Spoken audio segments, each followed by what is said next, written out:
வணக்கம். ஒவ்வொரு new year அப்பவும் நாம புதுசா ஏதாவது ஒரு ரெசல்யூஷன் எடுப்போம் இல்லையா? ஆனா கொஞ்ச நாள்ல அத மறந்தும் போயிடுவோம். ஆனா இன்னைக்கு நாம மறக்கவே கூடாத ஒரு முக்கியமான ரெசல்யூஷனை பத்தி தான் பேச போறோம். இது வெறும் ஒரு தீர்மானம் இல்ல, உங்க குடும்பத்தோட பாதுகாப்புக்கான ஒரு பெரிய பொறுப்பு. வாங்க, இது ஒரு கதையிலிருந்து ஆரம்பிப்போம். ராஜேஷ்னு ஒரு யங் ப்ரொஃபஷனல், நம்மள மாதிரி தான். அவரோட கம்பெனி கொடுத்த இன்சூரன்ஸ் போதும், அது நம்மள முழுசா பாத்துக்கோன்னு ஒரு பெரிய நம்பிக்கையில இருந்தாரு. ஆனா வாழ்க்கை அவருக்காக வேற ஒரு பிளான் வச்சிருந்தது. ராஜேஷ் ஒரு பெரிய மல்டிநேஷனல் கம்பெனில வேலை செஞ்சுட்டு இருந்தாரு. கரெக்டா அவரோட நோட்டீஸ் பீரியட்ல, அதாவது வேலையை விட்டு நிக்க போற நேரத்துல ஒரு அதிர்ச்சியான நியூஸ். அவங்க அம்மாவுக்கு ஸ்டேஜ் 3 கேன்சர்னு கண்டுபிடிச்சாங்க. மொத்த குடும்பமே ஆடி போயிருச்சு.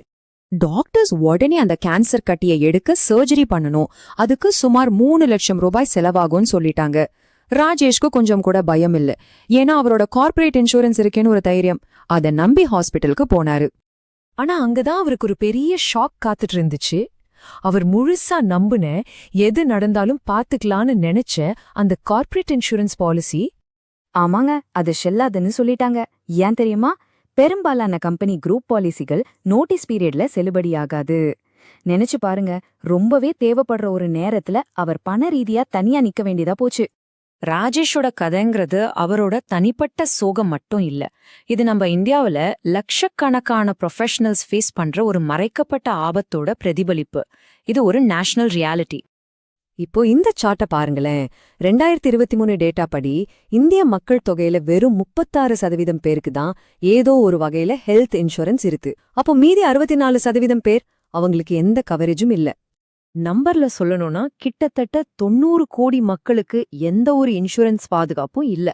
இதோட அர்த்தம் என்னன்னா, அவங்களுக்கு ஏதாவது ஒரு பெரிய மெடிக்கல் எமர்ஜென்சினா அவங்களோட மொத்த சேமிப்பையும் இழக்க நேரிடும். இது எவ்ளோ பெரிய ரிஸ்க் பாருங்க. சரி, ராஜேஷ்க்கு நடந்த மாதிரி நமக்கு நடக்காம இருக்க என்ன பண்ணலாம்? உங்க எதிர்காலத்தை உங்க கையில எடுக்க உதவும் ஒரு 8 பாயிண்ட் கைடு தான் இது. இத வச்சு எப்படி ஒரு சரியான ஹெல்த் இன்சூரன்ஸை செலக்ட் பண்றதுன்னு பார்க்கலாம் வாங்க. முதலாவது, ரொம்ப ரொம்ப முக்கியமான பாயிண்ட், ரூம் ரெண்ட் கேப்பிங். அப்படின்னா என்னன்னா, உங்க பாலிசி படி ஒரு நாளைக்கு ஹாஸ்பிட்டல் ரூம் வாடகைக்கு எவ்வளவு பணம் தருவாங்கன்னு ஒரு லிமிட் வச்சிருப்பாங்க. நம்மள பல பேர் பாலிசி எடுக்கும்போது இதை கவனிக்கிறதே இல்ல. எப்பவுமே ரூம் ரெண்ட் கேப்பிங் இல்லாத பாலிசிய பார்த்து எடுக்கிறது தான் புத்திசாலித்தனம். ஏன்னா கேப்பிங் இருக்கிற பாலிசில நீங்க அந்த லிமிட்டை தாண்டி ஒரு ரூம் எடுத்துட்டீங்கன்னா, இன்சூரன்ஸ் கம்பெனி உங்க ரூம் வாடகையை மட்டும் குறைக்க மாட்டாங்க, உங்க மொத்த பில் தொகையிலிருந்து ஒரு பெர்சன்டேஜ் குறைச்சிடுவாங்க. உதாரணத்துக்கு 10 லட்சம் ரூபாய் பில்லுக்கு அவங்க வெறும் 5 லட்சம் தான் கொடுப்பாங்கன்னு கூட சொல்லலாம். அடுத்தது கோபேமெண்ட். இது சிம்பிளா சொல்லணும்னா, வர்ற மொத்த பில்ல நீங்களும் ஒரு பங்கு ஷேர் பண்ணிக்கணும். அதாவது ஒரு குறிப்பிட்ட சதவீதத்தை உங்க சொந்த காசுல இருந்து கட்டணும். இதனால பிரீமியம் கம்மியாகும், ஆனா கிளைம் பண்ணும்போது உங்க பாக்கெட்ல இருந்து போற காசு அதிகமாகும். கோபேமெண்ட் இல்லாத பாலிசி தான் லாங் ரன்ல சேஃப். யோசிச்சு பாருங்க, ஒரு 20% கோபேமெண்ட் இருக்குன்னா வர்ற ஒவ்வொரு 1 லட்சம் ரூபாய் பில்லுக்கும் நீங்க 20,000 ரூபாய் கட்டணும். இது ஒரு எமர்ஜென்சி நேரத்துல எவ்வளவு பெரிய பாரமா இருக்கும். மூணாவது, ரெஸ்டோரேஷன் பெனிஃபிட். இது ஒரு சூப்பரான அம்சம்.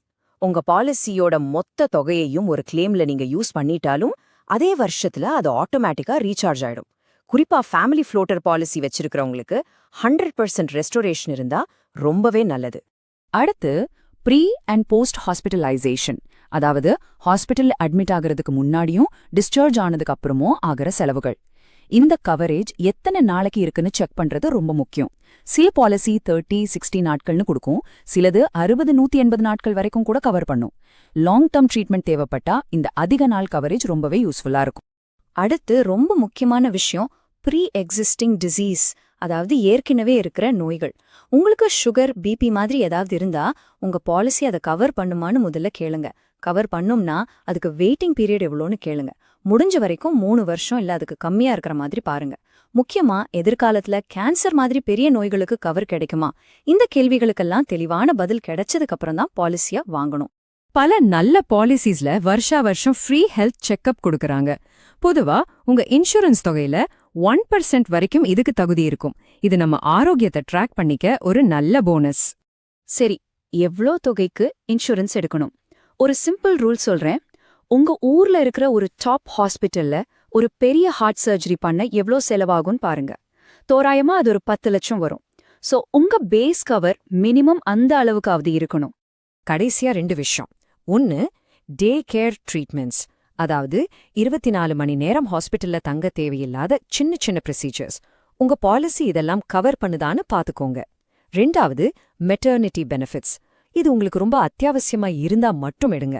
ஏன்னா இதுக்கான பிரீமியமை நீங்க லைஃப் லாங் கட்டுவீங்க. ஆனா அதோட யூஸ் சில வருஷங்களுக்கு தான் இருக்கும். சரி, இப்போ நம்ம இறுதி கட்டத்துக்கு வந்துட்டோம். இவ்ளோ விஷயங்கள் தெரிஞ்சுக்கிட்டதுக்கு அப்புறம் நீங்க உங்களையே ஒரு கேள்வி கேட்டுக்கணும். நான் நிஜமாவே தயாரா இருக்கிறேன். ஒரு சீன தத்துவம் என்ன சொல்லுதுன்னா, யார் ஒருவன் தன்னுடைய மரணத்தை பத்தி சிந்திச்சு அதுக்கு தயாரா இருக்கானோ அவன் 100 வருஷம் வரைக்கும் வாழ்வான்னு சொல்லுது. இதோட அர்த்தம் என்னன்னா, மோசமான நிலைமைக்கு நம்மள தயார்படுத்திக்கிறது தான் ஒரு நீண்ட பாதுகாப்பான வாழ்க்கைக்கு வழி. புகழ்பெற்ற போர் தந்திர நிபுணர் சன் சூ என்ன சொல்றார்னா, போர்க்கலைங்கிறது எதிரி வரமாட்டான்னு நம்புறதுல இல்ல, அவன் வந்தா அவனை எப்படி எதிர்கொள்றதுங்கிற நம்மளோட தயார் நிலையில தான் இருக்குன்னு சொல்றாரு. பாருங்க, வாழ்க்கை நிச்சயமற்றது. பிரச்சனை வராதுன்னு நம்ம நம்பிட்டு இருக்க முடியாது. அது எப்போ வேணா வரலாம். ஆனா முக்கியமான கேள்வி என்னன்னா, நீங்க அதுக்கு தயாரா இருக்கீங்களா? யோசிச்சு பாருங்க. இந்த முழுமையான விளக்கம் உங்களுக்கு பிடிச்சிருக்கும்னு நம்புறேன். உங்களுக்கு இது பயனுள்ளதா இருந்துச்சுன்னா மறக்காம ஒரு லைக் பண்ணுங்க, உங்க நண்பர்களோட ஷேர் பண்ணுங்க. அப்போதான் இந்த மாதிரி தகவல்கள் இன்னும் நிறைய பேருக்கு போய் சேரும். அப்படியே சப்ஸ்கிரைப் பட்டனையும் தட்டிடுங்க. அப்போதான் அடுத்தடுத்த பதிவுகளை நீங்க மிஸ் பண்ண மாட்டீங்க.